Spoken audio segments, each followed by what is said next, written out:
Alright, how you doing? Today's lesson we're going to be doing will be engineering design process. I'm going to do that from my seat today. I think it'll work a little easier with this setup. As I go through this presentation, you will be adding to your notes, which is in Google Slides. You're going to have to use the text box to create the spaces. You can pause the video. You can go at your own pace. You can go back and replay the video, so that's not an issue. But what you do need to know, as I go through this, everywhere there's red words in my presentation, those red words need to be added to your Google Slides in the appropriate spots. It'll be pretty obvious as you see them when you look at those slides that you have to edit. So I'm going to get this going and get through this lesson. So what we're going to talk about is the engineering design process. And this is similar to the scientific method. However, it's what the engineers tend to use. The main difference is that it creates some kind of product, or there's going to be some kind of a model used. Within this engineering design process is built into it is the scientific method. So this is still scientific method related. There's just a little extra details that help apply to engineering. So as you can see, the engineering design process is a series of steps used to solve a problem. Just like the scientific method is a series of steps used to solve a scientific problem. This is just a problem in general. It is a cycle, it's continual, it's not necessarily a direct circle as we're going to learn and discuss today. But the steps are the ask, imagine, plan, create, improve, and communicate. And I'll go through each of those parts as we go along. So again, the engineering design process is a series of steps used to solve a problem. So the first thing that we have to think about when we're using this is, what is our problem? What are we trying to solve? What research do we need to do? What is the overall goal of this issue? Who are we making this product or item for? During this process, you're going to make observations and inferences about the problem, about the situation that you're trying to solve. You're going to determine what constraints or limitations there are. For example, if you're trying to build a bridge over a river, you're going to have to know, how much iron is available to you. You're going to have to know what kind of currents there are.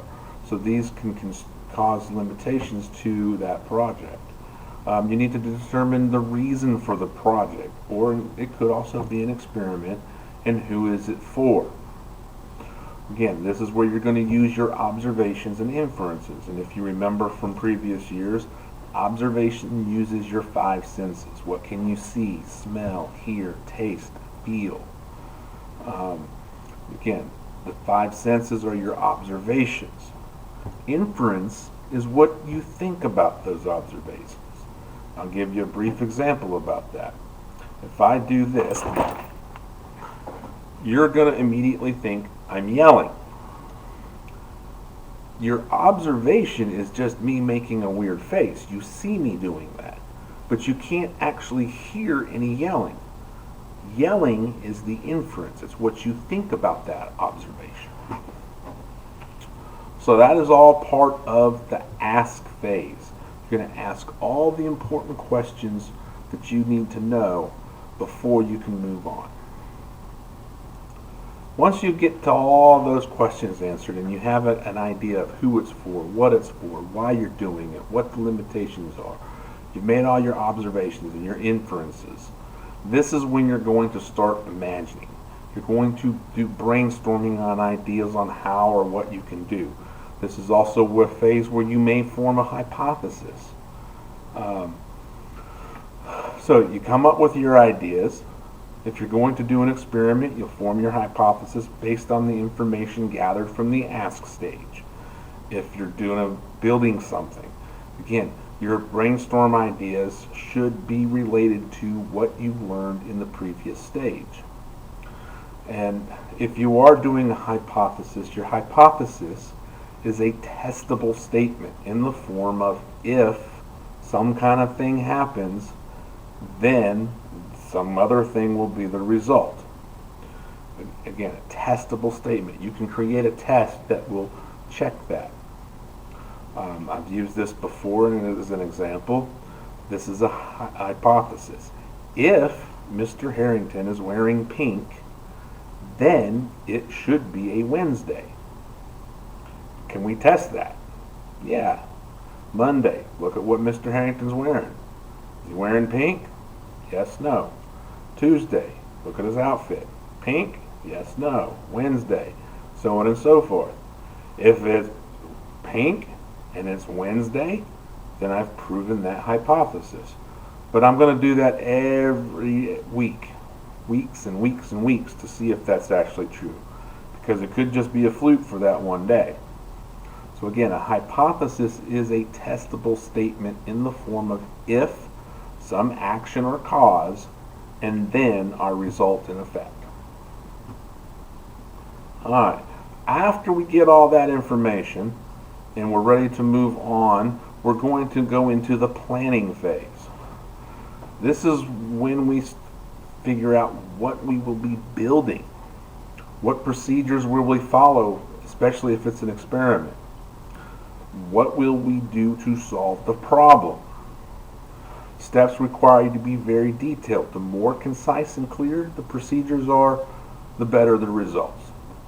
For example, if I told you to give me the steps to make a peanut butter and jelly sandwich, most of you will say you put peanut butter on the bread. So what I would do is I would get my loaf of bread and put peanut butter right on it. Not even opening the jar, not even opening the bread. I just put the jar right on top of the bag of bread. The more specific your details are, the more concise, the better your results are going to be. In that same example, if I said the steps to making a peanut butter and jelly sandwich: collect the peanut butter, collect the jelly, collect the bread, get a plate and something to spread the jelly and the peanut butter. Open the bread, pull out 2 slices and place it on the plate.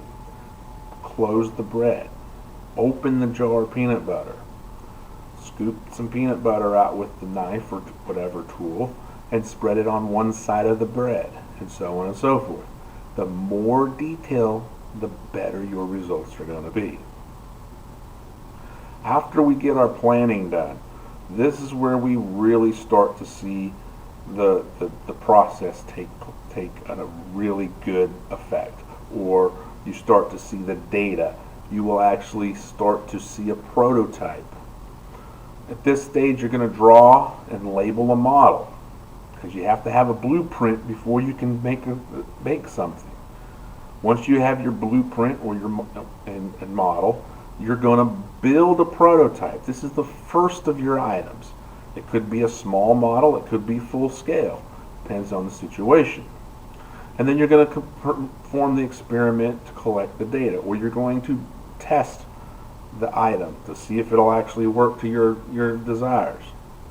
Again, the more precise your observations are when you collect your data, the better you're going to have results. If it's an experiment or you're building a prototype, let's say you're trying to build a robot and you want it to walk, and it takes the first step, it lifts the leg up for the second step and falls over. You want to not only just make the note that it falls over, but you're going to want to stop that robot in the position and take balancing measurements to see where the weight, the center of balance is. The more accurate you do on that, the better your results. Just because it doesn't work doesn't mean that you failed. At this stage, if something doesn't work, you may have to go back to the beginning. You may have to go back one step or two steps, but it doesn't mean you failed. If you think about the light bulb, Thomas Edison said that he didn't fail 10,000 times trying to make a light bulb. He said that he found 10,000 ways that it didn't work, but he didn't quit. He went back in his steps, redid his designs, redid his experiments, made adjustments until he finally found one that did work. It only takes one success, as long as you have all of your other data to support and prove that it works. Alright, after we create it and we get it working and everything is up to par, we may have gone back and done some loops, gone back to the ask phase, worked our way back, gone back to the brainstorming phase, gone back to the planning phase, and done that multiple times until we finally get something to work. Then we're going to move on to the improvements. We got our robot. It's taken a couple steps and falters. So we need to go back and ask ourselves, how can we make this design better? Analyze the data and observations, make changes as needed, change the design to overcome obstacles. Use the information from the first, second, or even the 10,000th time you've run the test to make it better. The more you run an experiment, the more valid and accurate your results are. You don't want to just take the results on the first one and then say it's done. Oh, we failed. We can't do it. No, you go back and you improve. You fix it. You do that loop until you finally get it 100% ready to go. And it works. And it works. And it works. And it works 10,000 times in a row. If that's how many times you need to get the data to prove that it's working and it's going to do the job you need it to do, then you go on to the most important phase, in my opinion. This is the communication phase. This is where you share your results. Not with the people you worked with, but with the rest of the world, with everybody else. You let other people try your experiment and see if they get the same results. This whole process is for nothing if nobody knows the solution. And think of it in terms of money. You can't get paid if your boss doesn't know you did some work. If you're doing piecework where you have to build certain items and you don't build anything, you get no money. You got to communicate your results in order to get your dollar bills. Think of the Grinch. He sat back and he solved world hunger, and he told nobody. The question is, did he truly solve it? If he told nobody, there's no proof. And then, of course, this may bring you back to the very beginning of asking phase. And someone might ask a question like, hey, but did you try this out? And did it work in this situation? So you would go back and check and check and check. This is the engineering design process. It is hand in hand with science. A lot of scientific experiments have this component in it. It does include the scientific method indirectly built into the different phases.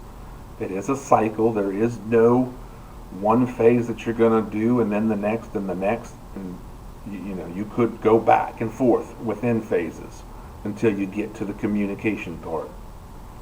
And even after you communicate, you're still not done, because someone might ask a question of you where you have to think and go back and say, oh, let me go check that out. So this is the end of our lesson. Make sure you go back in that slide that's attached. Fill in where all the red words on every page. The red words go in the blank spots. You'll see that. And I hope this helps you understand, and you like this format of learning. I guess for now, I'll see you online.